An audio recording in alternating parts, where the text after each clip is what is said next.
Assalamualaikum warahmatullahi wabarakatuh. Alhamdulillah. Selamat malam para sedulur-sedulur yang saya cintai dan semoga dicintai oleh Allah SWT.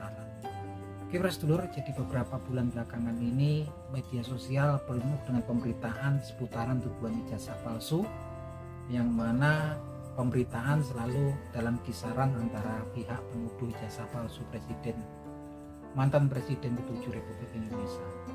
Pihak penuduhnya adalah dari rombongan Roy Suryo CS, Roy Suryo dan kawan-kawan, dan di seberangnya ada kemudian mantan presiden ke-7 Republik Indonesia Joko Widodo dan para simpatisannya yang tergabung dalam kelompok relawan Joko Widodo.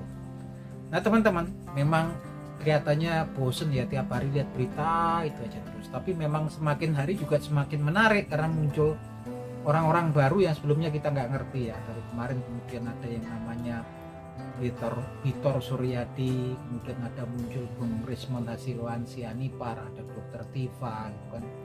Orang-orang yang dulunya kita kenal kemudian mulai pada bermunculan gitu kan. Nah teman-teman, memang kemudian ada hikmah juga ya daripada kasus perseteruan atau polemik tuduhan ijazah palsu antara Roy Suryo dan para simpatisannya mantan presiden ke-7 Republik Indonesia Joko Widodo. Banyak kasus-kasus yang selama ini kemudian jadi tanda yang kita gak ngerti mulai terkuak ya. Salah satunya kemudian adanya seseorang yang memang dari pihak seberangnya Roy Suryo dan kawan-kawan yang memang orang tersebut sudah divonis ya 1,6 tahun ya kurungan gitu kan, yang memang vonisnya sudah inkrah gitu kan, sudah diputuskan sampai kemudian kasasi di Mahkamah Agung, sudah inkrah tinggal kemudian dieksekusi.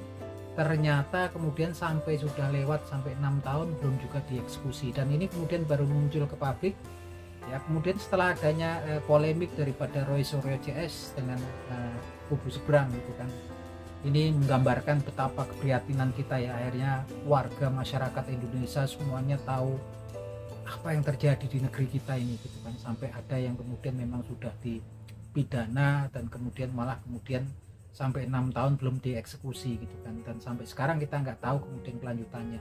Bahkan kemudian kita bisa lihat seorang yang kemudian nggak terbukti melakukan ada niat jahat dan kemudian nggak mendatangkan kickback daripada keputusan yang diambil ketika jadi Mendagri, yaitu Tom Lembong kemarin juga tetap nggak terbukti bersalah, tetap dihukum 4,5 tahun walaupun kemudian dapat hak abolisi ya. Hak abolisi menguatkan bahwasanya Tom Lembong juga nggak bersalah dalam kasus tersebut. Apa sebetulnya yang terjadi di negeri kita ini sekarang?